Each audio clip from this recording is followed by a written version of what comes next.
Good morning, class 11th. Today we are going to start with chapter number 1 of Pure Flamingo book.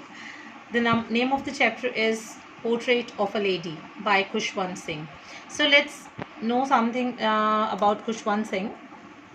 Khushwant Singh was a very well-known lawyer, diplomat, journalist and politician. He was born on 2nd February 1915 and he died on 20th March 2014.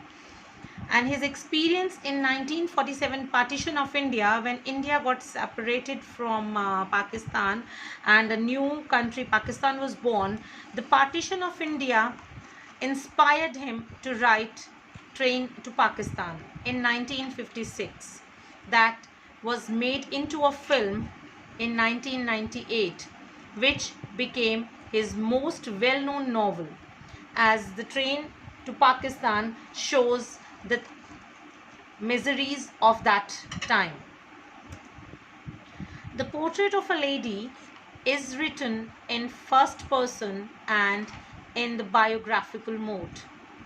In the story, the writer gives a detailed account of his grandmother, whom he had a long association, means he was so attached to his grandmother. Khushwant Singh recalls his grandmother as a short, fat and slightly bent. Her silver hair means completely white hair, was scattered untidily on her wrinkled face. Wrinkled face means showing the age of the grandmother. She was an old lady. She hobbled around the house in white clothes, with one hand resting on her waist and other telling the beads of her rosary. Rosary means that the beads rosary which she was used to remember God. जो usually elders अपने हाथ में माला लेते हैं फेरने के लिए, that is to remember God. Okay. Khushwant Singh remembers her as not very pretty but always beautiful. Not very pretty means she was, suppose she was physically not so beautiful, but she was his grandmother, very nice, very kind, very gentle. So he considered her as a beautiful lady. He compares her serene face to that of a winter landscape.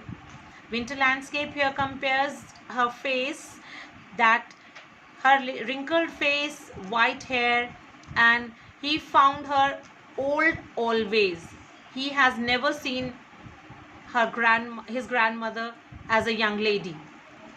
During their long stay in the village, grandmother woke him up in the morning, plastered his wooden slate, prepared his breakfast, and escorted him to school. While he studied alphabets, she read the scriptures in the temple attached to the school. On their way back home, she fed stale chapatis to stray dogs. Here, Khushwant Singh tells about his association, his bonding with his grandmother. Because when he was with his grandmother in the village, she always wakes him up and in the morning prepare breakfast for him and plastered his wooden slate. Usually earlier students were having a wooden plank to be write on it, and with the it has to be plastered daily with the some kind of material, so that they can prepare their learning on that. And so when he studied alphabets in his school, she read the scriptures in the temple attached to the school, and on their way back she usually fed the stale chapatis to the dogs, which was leftover chapatis with them, and she usually give it to the stray dogs. So the turning point in the relationship came when they went to live in the city. Now the author went to a city school in a motor bus and studied English, law of gravity, Archimedes' principle, and many more things, which she could not understand at all. Earlier, when they both were in village, she used to talk to her grandson, and he was telling that what he has learnt in the school on that very day. But a turning point came in their lives when the author came back to the city to live with his parents, and she became a bit silent because the author went to school by the school bus. She was no longer a companion to her grandson, and where now he learns different things in English, law of gravity, and different types of modern things in studies. So grandmother could no longer accompany him to school for help him in his studies. She was upset that there was no teaching of God and scriptures. Focus on this. God and scriptures means she was a religious lady. She wants that these things to be told to the children in the school life. But in the city school, there was no teaching of God and scriptures. Instead, he was given music lesson, which according to her was not meant for gentle folk. But she said nothing. When Khushwant Singh went to university, he was given a separate room. Earlier, till he was in city school, they both were sharing a common room.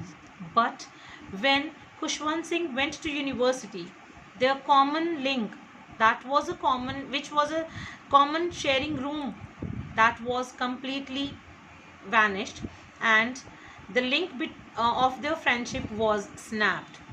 Grandmother rarely talked to anyone now. She became a quiet lady. She reciting prayers and feeding the sparrows in the afternoon. When the author left abroad, grandmother did not get disturbed. Rather, she saw him off at the railway station. Seeing her old age, the narrator thought that it was his last meeting with her. But contrary to his thinking, when he returned after a span of 5 years, grandmother was there to receive him. She celebrated the occasion by singing songs of the homecoming of warriors, and an old dilapidated drum along with the ladies of the neighborhood. And when Khushwant Singh went abroad for studying, he was like he want to meet her in a very that way, because he was thinking that when he will be back, before that she die. But on the contrary, what happens when he came back, she was there to receive him, and she was very happy on that day. She sang the songs and she danced, and she was very happy on the return of her grandson. Next morning she got ill, although the doctor said it was a mild fever and would go away soon. She could foresee that her end was near. She did not want to waste time talking to anyone. She lay peacefully in bed, praying and telling the beads till her lips stopped moving and the rosary fell from her lifeless fingers. To mourn her death, thousands of sparrows flew and sat scattered around her body. There was no chirping, and when Khushwant Singh's mother threw breadcrumbs to the sparrows, they took no notice of the bread. They flew away quietly when the dead body of the grandmother was carried away for last rites. Means on the very next day she got ill, and doctor told them that it was a mild fever, but the grandmother was completely aware that her end is near, and she was completely remembering God with her rosary and not talking to anyone. And suddenly when the rosary fell down from her lifeless fingers and she died.